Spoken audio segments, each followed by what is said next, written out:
Alright, today guys, maghanap naman tayo ng mga pagong kasi ang daming pumupunta ng mga pagong dito sa aking place. Iwan ko ba kung bakit ang daming pagong dito sa amin. Check natin, baka meron na naman tayong makita or mahuli. Ayun oh, yun guys, may isa na naman pumunta dito sa akin. Kaya ang dami ko ng mga pagong ang daming pumupunta talaga dito sa lugar ko. Dito sa aking bahay. Yun oh. Oh, laki.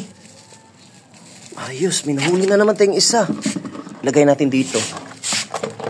Diyan ka muna. Bakit ba kayo pumupunta dito sa bahay ko?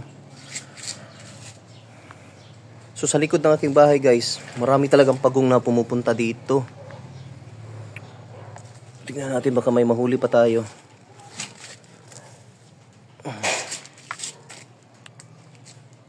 Ayun, may isa na naman.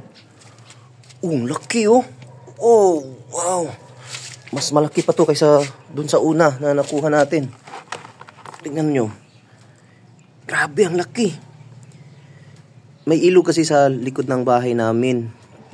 Diyan, sa likod dyan, ilog na yan. Tapos, pumupunta sila dito.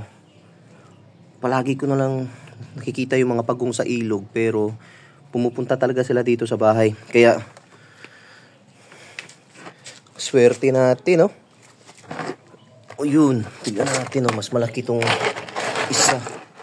Yun, galing pa to ng ilog, guys. Kasi basa pa yung katawan nila. Tapos pumupunta sila dito kasi may mga halaman kasi ako dito. Ito siguro yung mga kinakain nila. Oh, yan yung mga halaman ko.